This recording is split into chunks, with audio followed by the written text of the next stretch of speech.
Greetings, Professor McKee here with our first episode of Seminar Saturdays for fall 2025.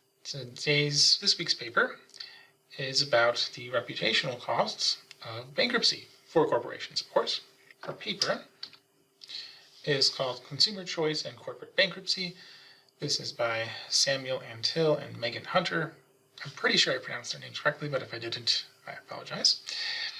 And this is actually a working paper. It's presented at AFA in 2025. This is the last one that I saw at AFA back in January last year, or this past year. And it was a very interesting paper. I wanted to do it justice, so I delayed it until the fall semester. Because most of the time in finance, we're not able to do randomized controlled experiments. We have to just look at observational data and use econometric techniques, which I go into the natural experiments a lot in these kind of papers because that's my area of research. But for this paper, they're able to do a randomized experiment, and their randomized experiment is actually, it's not like a household finance, behavioral finance sort of thing. It actually involves corporations.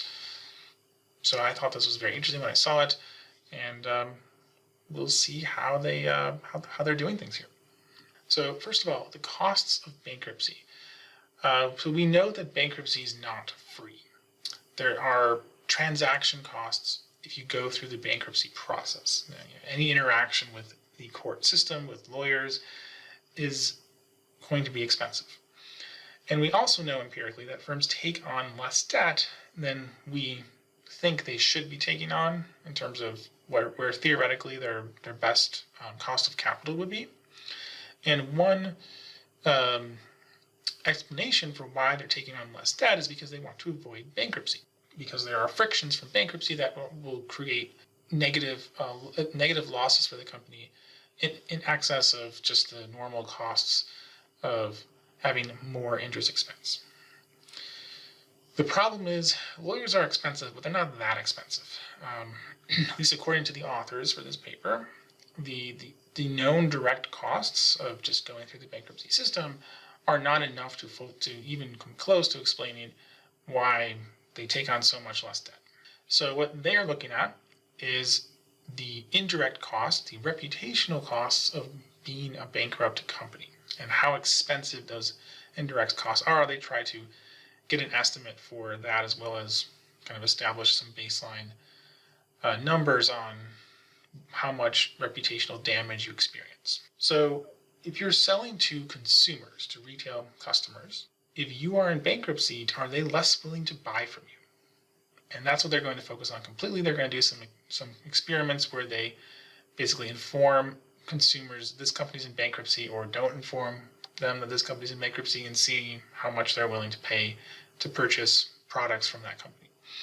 So this would help explain, if they find a very large indirect cost, which they do, this would explain things for companies that sell to customers who are retail consumers. But if you're a business-to-business company, which many companies are, we don't know them as well because they don't interact with ordinary people like us very much. But there's a very large number of companies that are quite large in economic size that sell mostly to other businesses. And a reputational damage with retail consumers wouldn't necessarily change anything or add any costs to a business-to-business company.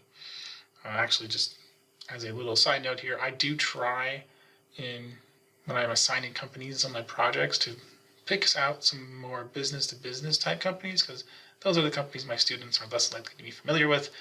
And one of the purposes of assigning companies to students is that the student learns about other types of businesses that maybe you didn't know about before doing the project. But all that being said, that means kind of we're sort of limiting our scope of looking at indirect costs to companies that focus on selling to customers, to individual customers. And so if they do find indirect costs here, this is potentially one large piece of where these indirect costs of bankruptcy are coming from. Reputational damage. Now, let's say you're a retail consumer and you know that the company you're buying from is in bankruptcy. There's some potential explanations for why you might be less willing to buy the company's product. For instance, you might be worried that because they're in bankruptcy, they're not going to be able to continue providing support for this product. Some products that we purchase, maybe they have a warranty. And if the company liquidates in bankruptcy, the warranty might no longer be valid because there's no longer a company who can pay for replacing the lemon that we purchased. So that is, to me, I would sort of summarize that as a liquidation concern. You're worried that because the company might liquidate and disappear completely, your product is going to, you're not going to be able to actually get what you thought you were getting when you purchased the product. Secondly, there might be lower product quality because they have to cut costs, because they have to remove customer service fund resources because they're in trouble. So product quality in various ways might go down. So again, I think I'm buying a product. Even if the company stays in existence, it might change how it supports the product, how it produces the product because of the bankruptcy, and in ways that are negative for me. And then finally, bankruptcy is a bad event. Now, while empirically, companies don't just randomly enter bankruptcy, they get pushed into bankruptcy. Not every company enters bankruptcy just because of bad luck. Oftentimes it's related to bad decisions. Well, if the company is making bad decisions about their debt load and how well they can support it, maybe they're making bad decisions in other areas. And there's certainly research in finance that would somewhat support this. There's been papers that find, for instance, that if a CEO has behaved unethically in his personal life, the company he works for is more likely to also be behaving unethically as well. There's a number of papers along that line. So it certainly could be the case, and even if it's not actually true, people might think it would be true, that companies making bad decisions here, they're going to make bad decisions elsewhere, which means maybe this product might be more hazardous than the company says, or they're doing bad things with the product that we don't actually want. Now, it's difficult to empirically test all these potential reasons to not buy the product because companies don't randomly enter bankruptcy. They're always pushed into it. And the thing that pushes them into bankruptcy could cause all sorts of other things. Maybe there's a recession. Well, everyone's going to be willing to pay less for stuff.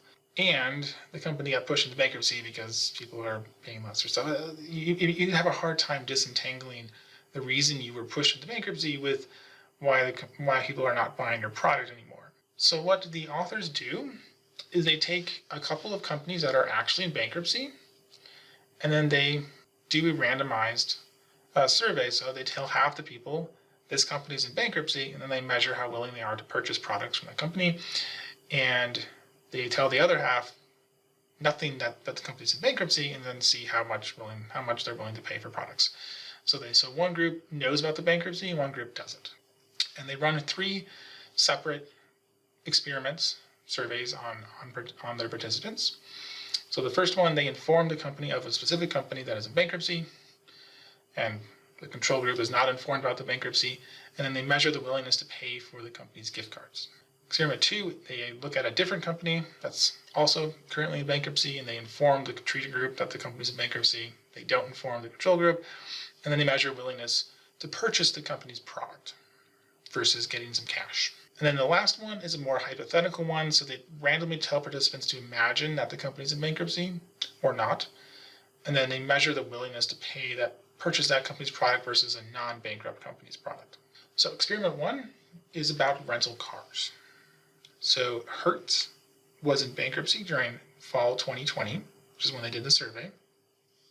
And they compare it with Enterprise. Of course, Enterprise also sells rental cars. They're basically selling the same product. There's probably some slight differences in customer service and some other things about the type of cars they typically offer, but you're renting a car. It's a pretty commodified service here. So the product being offered is very similar, unless you are worried about the reputation because of the bankruptcy. And then participants are given a series of choices between receiving a $50 Hertz gift card and an Enterprise gift card where the amount will change. So they'll have about 20 questions, and would you have a 50 Hertz card, or would you prefer a $0 or $5 Enterprise gift card? Okay, what about a $10 enterprise gift card? What about a 15? It's increments of 5. And the really interesting thing about how they're doing this, 1% of their participants, so basically one person, because they have about 1,000 people in their sample, maybe 2 people, but not very many of them, are randomly selected to receive one of their preferred gift cards. So you answered the questions, and there's a lottery to see who gets a gift card, and how you answered that question determines which gift card you got. So, if I said I would prefer a $50 gift card from Hertz over the $60 gift card from Enterprise, and I'm the one who gets drawn from the lottery, that means I get a $50 Hertz gift card. And if I'd answered the question the other way, I would have gotten a $60 Enterprise gift card. And they informed the participants of this lottery. And the reason they're doing this is to try and incentivize everyone to tell the truth about what their preferences are. Because if it doesn't matter to me, this is just a hypothetical, and like I'm not going to actually ever have to put my money where my mouth is, quite literally here, then I could just say, I take Hertz over Hertz Enterprise, whatever, But if there's a chance that I'm actually going to receive one of these 2 gift cards, then it is logical for me to want to give them the right information, because then I'll get something better than if I gave them the wrong information. Also, it's logical for me to think more carefully about which of the 2 I'd actually prefer, because it's, in a sense, more real. So they measure willingness to pay for the Hertz gift card, which is the bankrupt company, as what's the highest amount of Enterprise gift card where you're still saying, I want the $50. If it goes up to 60 Enterprise and I'm still saying 50, and when it goes to 65, I switch, that means $60 is the amount that I'm willing to pay for a Hertz gift card. And then, of course, the treaty group is informed that Hertz is in Chapter 11 bankruptcy. That's the restructuring bankruptcy. So they're not necessarily going to liquidate, and is still in bankruptcy. The control group is given information about the 2 companies, but is not told about the bankruptcy. So that's the only real difference in their information. So we haven't randomly put companies into bankruptcy, but we are randomly informing consumers, because, of course, most people are not going to be reading court filings from bankruptcy courts to see if the company they're purchasing from is currently in bankruptcy. As we'll see, most people don't know about bankruptcies. So in experiment 1, which is just columns 1 and 2, experiment 2 is columns 3 and 4, we have our treated group, and the treated group seem to have been paying attention, although not all of them. So 65% of them seem to be aware that Hertz was in bankruptcy. They agreed with the statement that Hertz was in bankruptcy during their battery of questions that they're answering. Meanwhile, the control group, only 26% were aware that Hertz was in bankruptcy. So there's a big gap here, which is good to see if you're doing this experiment, because you want this informing of bankruptcy to actually change if people are aware of the bankruptcy or not. If it doesn't, then you're kind of wasting your time. Now, the control group, who mostly didn't know about the bankruptcy, was basically valuing the gift cards at the same amount. So a $50 gift card was worth $49.81 on average for the control group. Now, the authors don't just compare the raw numbers here, because only 65% of the treated group knows about the bankruptcy, and more than 0% of the the Enterprise group knows about the control group that doesn't know about the bankruptcy. There's 26% of them that do know about it.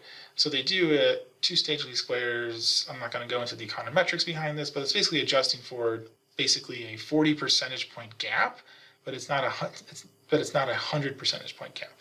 And what they find is that the treated group, for those that are aware of the bankruptcy, you have a decline in about $17 in how much you're willing to pay for that Hertz card. So instead of it being exactly the same as the Enterprise card, you're saying, well,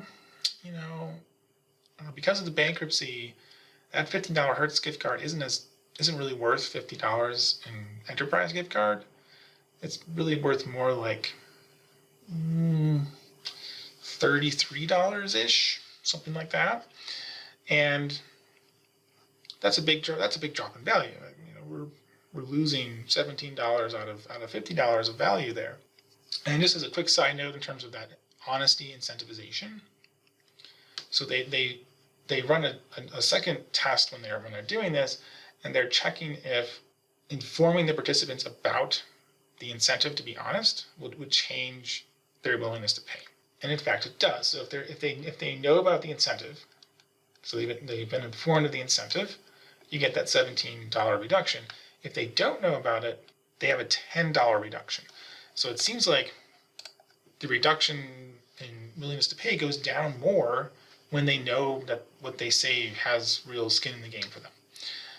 So this is something that they tossed into their appendix, but I thought was a very interesting table because I was really interested and excited about this whole approach of using this lottery to incentivize our participants to tell the truth and to think carefully about how they're answering the question and try to answer it correctly.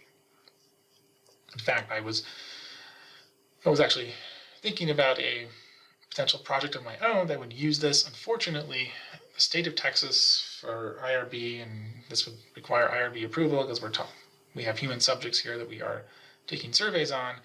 The state of Texas has a very restrictive definition of gambling, and this lottery would be considered gambling, and therefore you're not allowed to do human subject research involving gambling. Now, one of these authors is at Harvard. Massachusetts apparently has a much more loose definition of gambling than Texas does. Okay, so that's experiment one. There was a drop of about $17, and the incentivization of honesty, carefulness in answering this seems to matter, which is good, because they're also doing that in experiment two. So they look at a different company now. This survey was done in 2023, and Instant Brands, which makes a pressure cooker, is in bankruptcy. This is a much smaller company than Hertz. I had never heard of this company before. Probably most of you have not heard of this company either, although probably a lot of people have heard of Hertz and Enterprise. And so they're again having the participants make a series of choices between receiving the actual pressure cooker, which I assume it costs about $50 given the control group's amount they're willing to pay for it, and a Visa gift card, so basically cash. And so again, it's would you take the pressure cooker or would you take $5 Visa gift card, or $10 or $15, all the way up to $100. 1% of the participants are once again randomly selected to receive their preferred choices, so they either get the gift card in the mail or they get the pressure cooker in the mail. They're performed in this lottery. The idea is, again, to incentivize them to truthfully report their preference and to think about their preference and think about it carefully. And willingness to pay for the instant pot is the highest Visa gift card amount, where the participant still preferred the instant pot. Right, so if it was at $50 Visa gift card and I said, yep, I'd rather have the pressure cooker, which I don't really want a pressure cooker, so I'd probably say 0, but I guess the participants in this study actually wanted pressure cookers. And then if one of the 55 and I said, nope, I want the cash now, then they would say, my willingness to pay is 50. The treated groups are informed that Instant Brands is in Chapter 11 bankruptcy, and of course, like in experiment 1, the control group is not informed about the bankruptcy. So back to this first table here, where now it's columns 3 and 4 that we are looking at. So if you were informed, this time 90%, 89% of the treated group is aware that the bankruptcy happened after being informed. Meanwhile, only 2% of the control group was aware. So this is a much larger spread than our 65% and 26% spread for Hertz. And when they're comparing the willingness to pay, so the average willingness to pay for the control group was just $53, so it's about a 50-50 thing again too, and it goes down $11 from that 53. So again, there's a decrease in willingness to pay. It's not as large as the $17 decrease, but hard to really interpret if it's because of the different product. Is it because we're comparing product versus cash? But I did have a few takeaways from these two experiments, which is there's a big difference in how aware people are of bankruptcy. If you're a larger company like Hertz, a quarter of the people buying your product, roughly speaking, are going to be aware that you're bankrupt. Meanwhile, if you're some obscure little company like Instant Brands, it's a privately held company, the name isn't even necessarily going to immediately be a connection with the product itself. Only 2% of the people, so basically nobody, because they had like 200 people in their control group and treating group, so that's like one person. Basically, one person was aware of it, and that means that pretty much regardless of the $17 versus $11, the reduction in value is going to be much worse for Hertz because people know about it, and if their willingness to pay does actually drop, Hertz is going to be hurt a lot more than innocent brands. So I think what this means, as a sort of an implication and potential extension for further research, reputational costs are much greater if you're a larger, well-known company, because more consumers will know about it. And there's not going to be a reputational cost if the consumer doesn't know about it. There was differences in reduction in value. There's some other reasons potentially for that beyond like firm size. Products, virtually identical products versus cash and product are not necessarily the same exact trade-off. So it's hard for me to really know if there's anything real interesting there. But I definitely think there's the potential for saying, hey, look, we can look at large companies versus small companies and see or companies that have suddenly gained a lot of publicity versus companies that are obscure, and see if because we think their indirect costs of bankruptcy are higher, since we know that people know about them more, we might see that the larger companies start playing it safer with their debt because their bankruptcy costs have gone up. If you're an obscure company, maybe you take more risks because you don't have as big of a reputational cost if bankruptcy happens. I think that would be an empirical prediction. The big challenge is probably finding something that is an exogenous shock on company size. You need something that causes companies to be bigger or smaller and nothing else. Okay, but that's just sort of that's the kind of things we think about as professors doing academic research, how can we extend this paper and learn more? Let's look at experiment 3. So this one is a hypothetical purchase decision, and they're using 3 different industries that people tend to be purchasing from, so automobiles, airlines, and retailers. There have been a number of bankruptcies in automobile manufacturers, airliners, and retailers, so there's some grounding in this is actually something that happened and things like that. So how they word it varies. So sometimes they say firm A versus firm B. Sometimes they use actual company names like Ford versus Tesla. And participants are randomly assigned to different groups where they're given various amounts of information.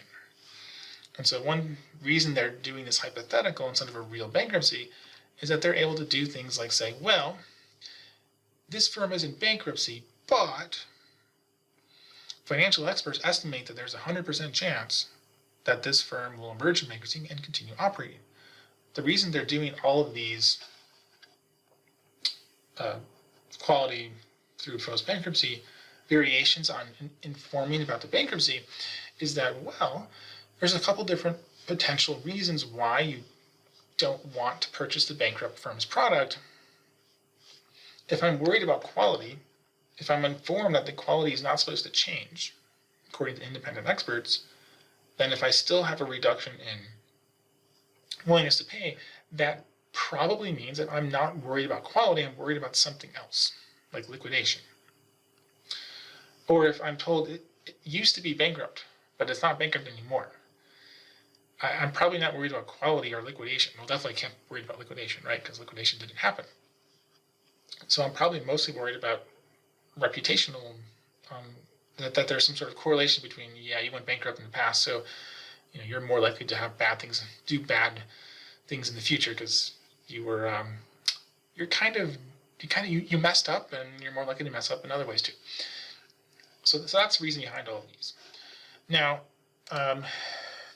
when I saw this paper at the conference, the example the author presenting it used was FAA, Federal Aviation Regulator, for airline quality.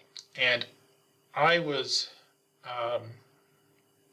I didn't actually say anything because I'm just a teaching school guy, but I was thinking, like, I don't know if if that's the right way to really remove all quality concerns.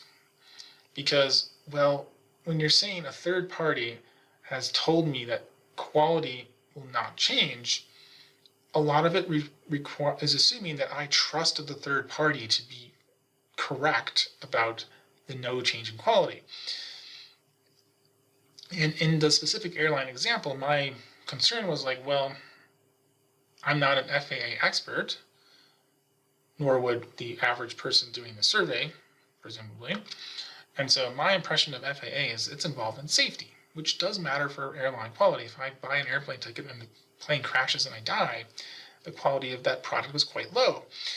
But there's other things that matter with airline quality, not just do I arrive safely. How much legroom do I have? I'm over 6 feet tall. It's going to be a bit cramped if they are shoving the seats into my knees and painful. Are there delays? Do I miss a connecting flight because of the delay? How much are they going to nickel and dime me on all the checking your bag and all that stuff? All those things affect quality, and I'm not really sure FAA has much control over how nice the customer service is if my flight gets delayed, or how likely a delay is actually going to be. I mean, maybe FAA regulates all that too, but I don't really know that for sure, and I don't think the average person would be a super detailed expert in exactly what the FAA controls, besides like plane doesn't fall out of the sky. So that was my concern. Now, if you're doing like Better Business Bureau, again, like that relies on you trusting that Better Business Bureau actually can make that assessment. So I feel like their interpretations of that quality, it felt like when the author was presenting it, when the discussant was talking about it, they were all just assuming, yep, we've completely eliminated all concerns about quality amongst these treated respondents. And I'm like, I don't know if that's really true. But so I think it's important to keep that in mind whenever you're doing research like this, where you're asking people questions. It's like, well, they might have different opinion than you on how trustworthy this outside expert is going to be. And maybe the financial experts, because the financial experts are used a lot for like 50% chance of filing and for bankruptcy next 6 months. Well, if we trust the financial experts, we just take that as a given. But maybe we don't trust them. We're like, well, they say 50%, but maybe it's really more like 80% or 20%. Like I don't really know what their trust level is of those experts. I mean, they've already run the experiment, but they could actually do something where they say, hey, let's run some questions on how much do you trust the Better Business Bureau? How much do you trust the FAA if they are telling you about the safety and quality of an airliner? How much do you trust financial experts when they make estimates about how likely companies to be bankrupt in the next 6 months? As far as I know, they didn't do that, and I think that would have helped alleviate that concern. So it's difficult for them to run the experiment again. I mean, they have to basically run the experiment again in order to address this. But if I was a referee for this paper, that's one thing I'd be a little concerned about. I was like, well, are we able to know that we've really ruled out quality, or ruled out these various things that they're going to survive for sure. Anyways, that's been a very long digression there. What actually happened is that the willingness to pay for the firm in bankrupt product, and again they're doing the comparison between firms that don't know, that are thinking there isn't a bankruptcy versus not. Willingness to pay goes down, and it goes down in all different forms of how they're informed about bankruptcy. So for airliners, it's ranging from the base amount is a $21 reduction, it's an $18 reduction for retail, $19 reduction for a car, so it's pretty stable. Now, within these different sort of subcategories of how you're informed about it, things change quite a bit.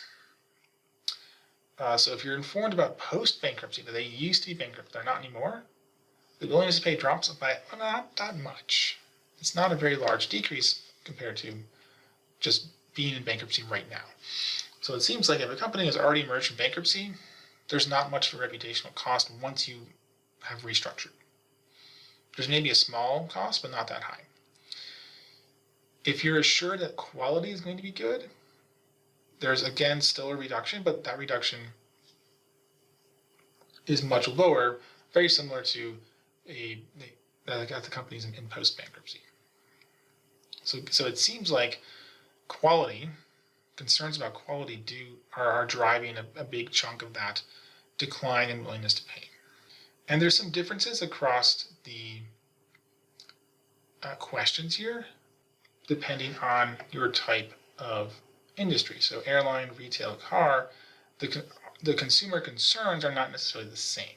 So people seem to be much more concerned that the airliners or cars might liquidate, because here there's a 50% chance that the company doesn't survive. Retail, not as big of a concern. So to sort of summarize some of these interpretations, the quality of the product definitely seems to affect it. And when you're informed quality is not supposed to change, your willingness to pay still drops, but it drops by much less.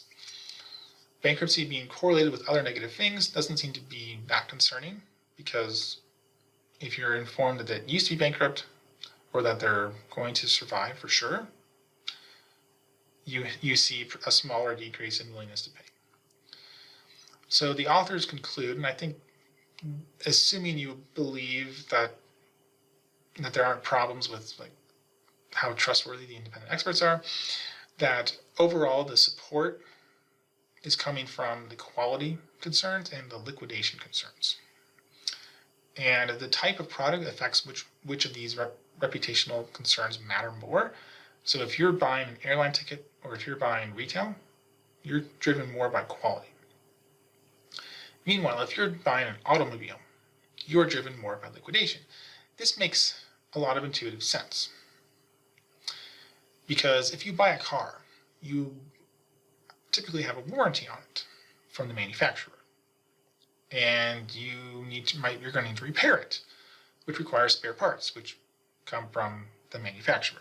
So if the manufacturer, let's say Honda goes bankrupt and is liquidated, if you bought a Honda last year, you might be worried that your warranty no longer applies. Meanwhile, if I buy an airline ticket, once I arrive at my destination, my need for the airline to continue existing goes away. Now, if I buy the airline ticket and then they liquidate right before my flight, well, that might be a problem. But once I've received the product from the airliner or from the retail store, I don't really care if the company goes under. At least not as much as for automobiles. So probably for durable goods, if you're selling a durable good that typically has warranties or typically has repair work that the seller might be providing, liquidation probably matters more.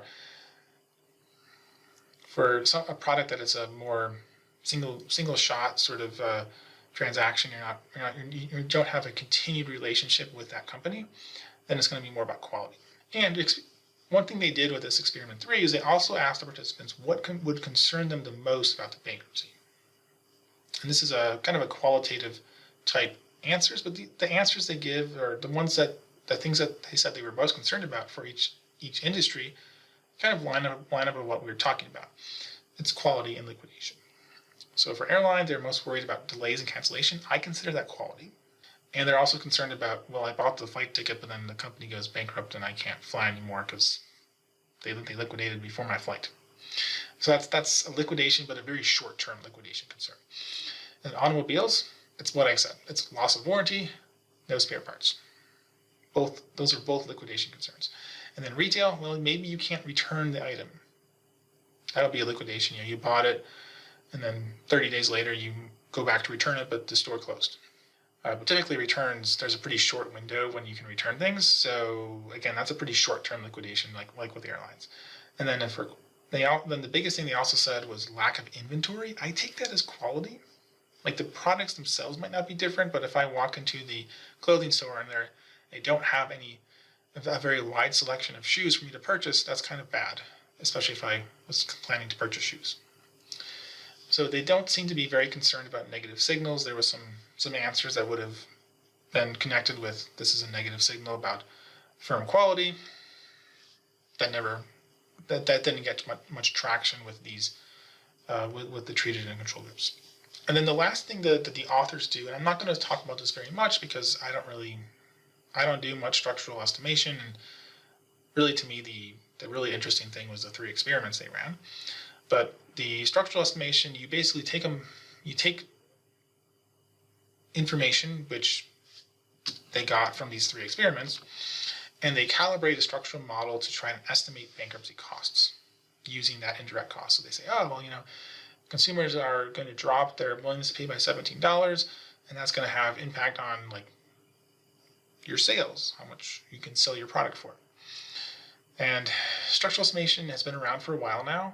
It is a common-ish way to try and get around our normal causality concerns that I've mentioned in many papers in previous seminar Saturdays. And you can't really establish causality here, but you estimate a structural model, and then you say, okay, I'm going to change one of the parameters. I'll change the willingness to pay from $17 to $10, and then I'll see what happens. And that change is taken as giving us some information about how we would see what would happen if that actually happened in real life. So they take their survey responses and they use that to calibrate how much, say, market share for Hertz versus Enterprise would drop. And after doing a lot of calculations, which I won't get into, if you want to read about them, you can read the paper yourself. They find that there's a 10 to 30% decline in firm value from the indirect costs based on their structural model.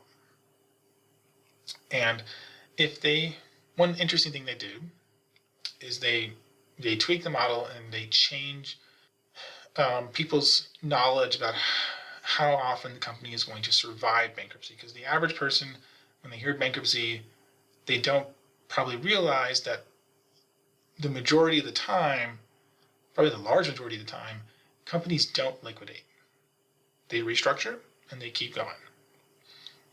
So if you assume that the average person has more accurate information about survival rates, then the decline in firm value is cut in almost half.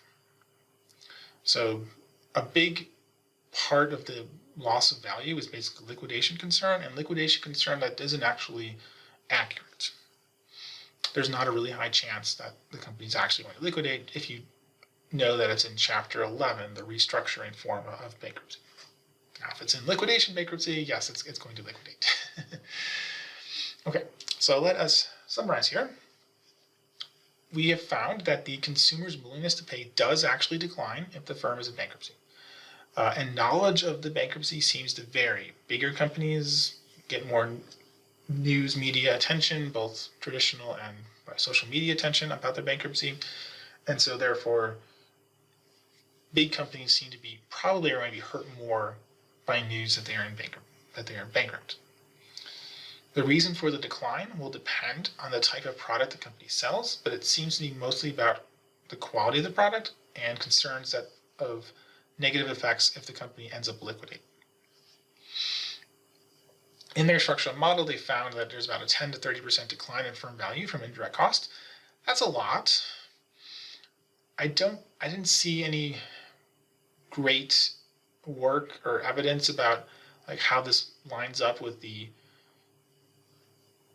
how much less debt companies are taking on to try and avoid going into bankruptcy. But I assume that if you're talking a 10 to 30% decline in firm value, that's a big hit from your indirect costs, and you would definitely be willing to be less optimal in your capital structure and take on less debt to try and avoid a risk of a 10 to 30% hit. And yeah, some of it is dependent on consumers having inaccurate information about how likely liquidation is going to be, but informing consumers about that might allow firms to have better capital structure, but on the other hand, there's a lot of things we can inform consumers about. So It seems a little pie in the sky to think we can sort of convince everyone that bankruptcy does not mean liquidation. But if you're a policymaker and you're thinking about how to talk about bankruptcy and explain it to people, that's maybe a good thing to focus on, because clearly many people have a more extreme impression about liquidation than what really happens. And again, this is sort of secondary thoughts about what would be an interesting way to extend this paper. So this was all about business to consumer reputational costs. And if you're doing a business to business kind of company, well, you could have indirect reputational costs here too, where your customers, your businesses that you sell to are less willing to purchase from you because of the same sort of liquidation and quality concerns that individuals have. And maybe businesses are more sophisticated and have are more accurately going to know that liquidation risk is lower. So that in that case, businesses have a reduced indirect cost. And if indirect cost is driving the playing it safe with your debt, that would imply people in business to business industries are going to take on more debt.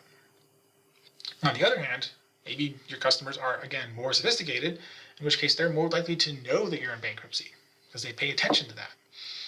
Again, only a quarter of the people knew that Hertz was in bankruptcy.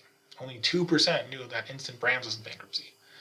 If 80% of your customers know you're in bankruptcy, even if the willingness to pay isn't as bad in terms of how much they're dropping, the fact that basically all your customers know about it, even a smaller decline, like it could actually be the case that for a business to business, it's even worse for them because their customers are going to know about bankruptcy. Meanwhile, if you're selling to consumers, most of them will have no clue that you're currently going through restructuring. So that'd be kind of interesting. Again, you basically need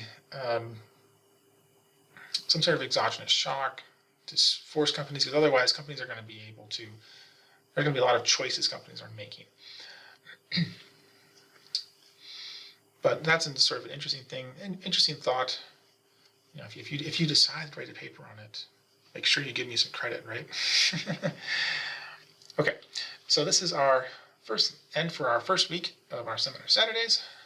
And in the upcoming weeks, I'm going to have a bunch of papers from the Western Finance Association. That's another one of the top conferences in the field. That conference runs in June. I didn't actually attend, but I did go through the program of the conference and I picked out a whole bunch of papers. There's tons of them. There's more than I can fit in the fall semester. I also have a few additional published papers, as well as I'm going to actually cover one or two of my own papers that were published this year. I initially was thinking I didn't want to do that, but I've changed my mind. And I would like to present my own paper in this series as well. And if you enjoyed this presentation on consumer choice and bankruptcy, please comment, like, and/or subscribe so that other people can find this too.